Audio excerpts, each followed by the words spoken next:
What's up, folks? Back with another reaction, back with some more Roxy music.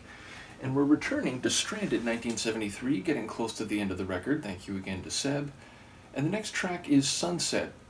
I talk about a lot, single word titles are tough to get a read on in advance. I will just say that a sunset is something which has multiple dimensions for consideration.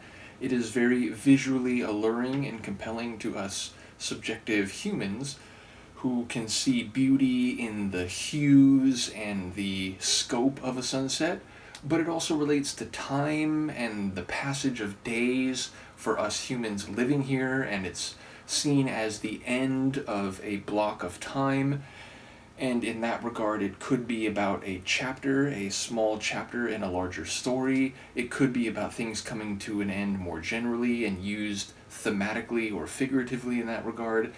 Regardless, Roxy Music songs are crazy and they often reference different aspects that seem like they could be operating on multiple levels, a smaller personal scale, but also a bigger global or at least international type of domain. So I don't quite know what to make of it. Let's see what I can pick up on a first listen. This is Roxy Music, the tune is Sunset, and it's from their 1973 album Stranded.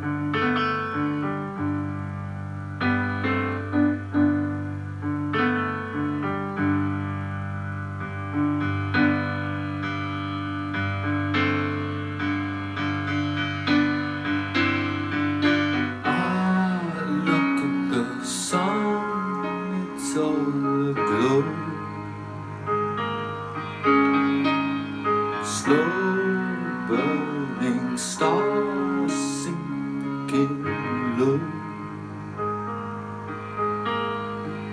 Heaven knows where you go.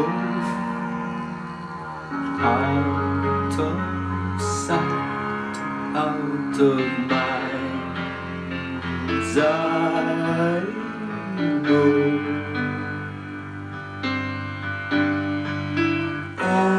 Such a shame you must leave. All day long you were a friend to me. Still the moon's company until morning when we'll sing.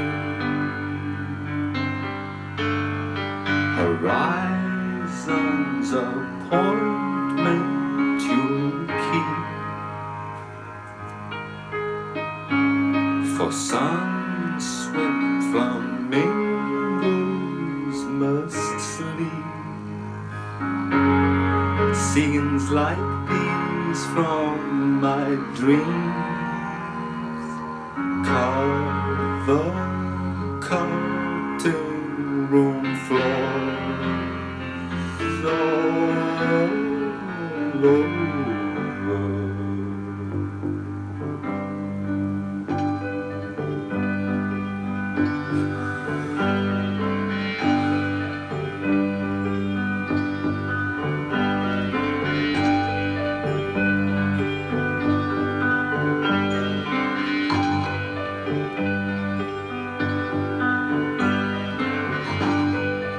Cycling melody, bass, and percussion.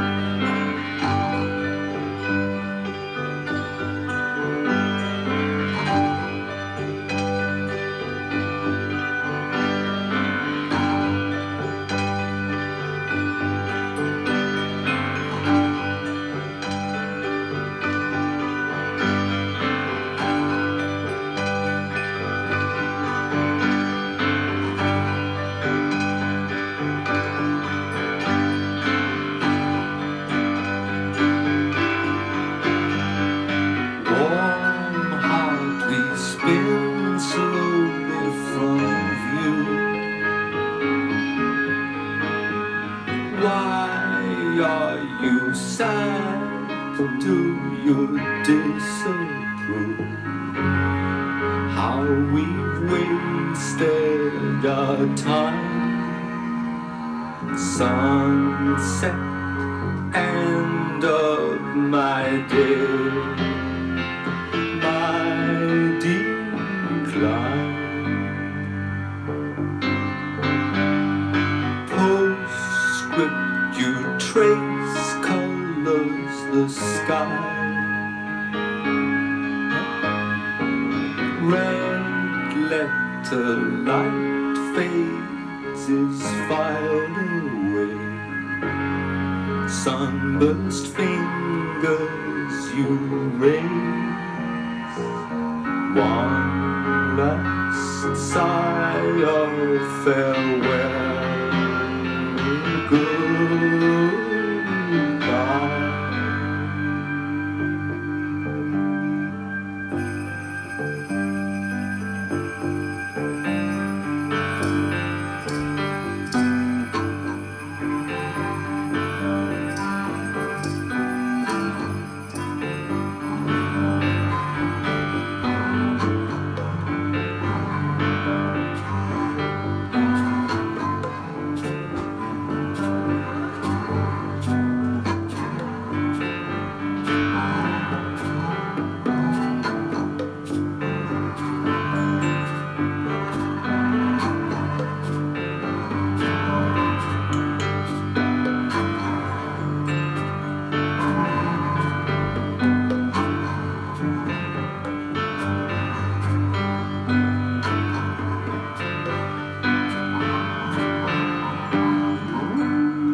Another insanely unique and fascinating track by Roxy Music. First, we have what sounds like a personification of the sun as a friend and why do you have to leave, and referring to it as a person, but then also speaking to the way the colors fill the sky and the red and orange hues, which, you know, it makes me think of Sagan talking about the way our language preserves geocentrism, the idea of the sun rising and falling. Don't knock down everything, Luca. That would be really unfortunate at this point.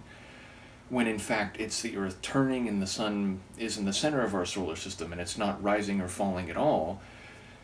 But at the same time making reference to it's the end of my day, so definitely speaking about the way a sunset signals. See, she's going to knock everything down. You really have to go. Please don't do that. The daily cycles of the lives of living creatures on our planet, and as reflected by the apparent visual cycles of the sun, even if again it's more about our motion, which I'd seem to reference that concept at a later point. But yes, there seemingly is it's like an ode to the sun, and specifically at the time when it's setting and receding away out of our view. And I think there was a line about like being sad, and again personifying perhaps the emotions that would be expressed by the setting sun as seen by a subjective observer here, and in light of the light, and specifically the longer light waves, the reds and the oranges, which are more visible because at that point there's no Rayleigh scattering, meaning the shorter blue waves aren't being sent in all different directions, which during the day, if you didn't know, is why the sky looks blue, even though our atmosphere is transparent in the optical range. In any case, I get too arcane.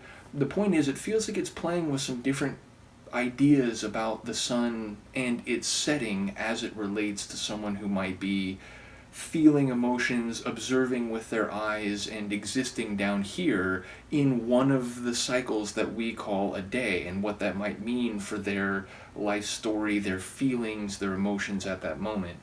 Nevertheless, characteristic vocals by Ferry, these little squiggles and vibratos, if that's even the right term. He just has these little twists and turns as he expresses a full, or delivers a full line. Ultimately, some of the sonics really standing out, the keyboard maybe most of all, but those deep bass sounds as well. And as I mentioned, and maybe in relation to the daily cycles concept, as represented by the sun rising and setting.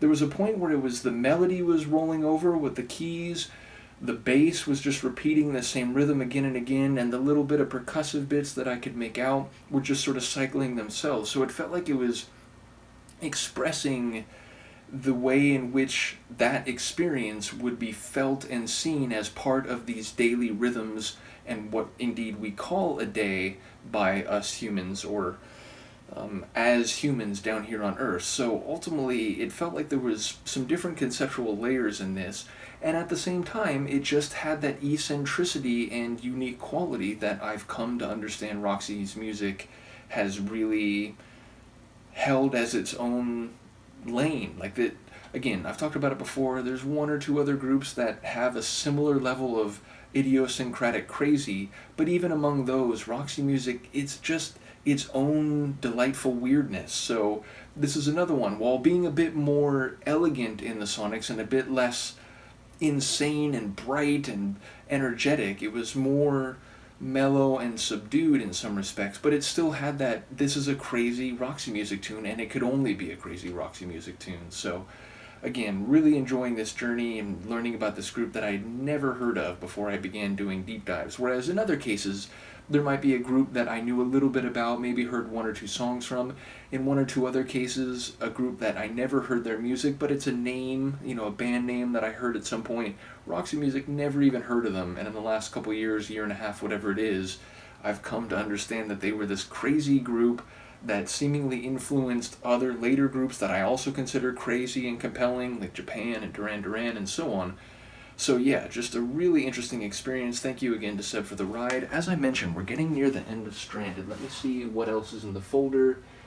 Okay, so there's only one more after this. Hula Kula is what it looks like on the page. I don't know if that'll be the pronunciation, but... Oh, and in fact, I think this was the end of the album. Shout out to Seb, who does put in metadata, and sometimes I don't always see that. But here it looks like Hula Kula is the B-side of the single release for Street Life, which was the opening track on the album. So I think we did just complete the album, which of course makes even more sense because it's sunset. It's the end of a certain period of time and another cycle for Roxy music musically. Mind is now blown even more.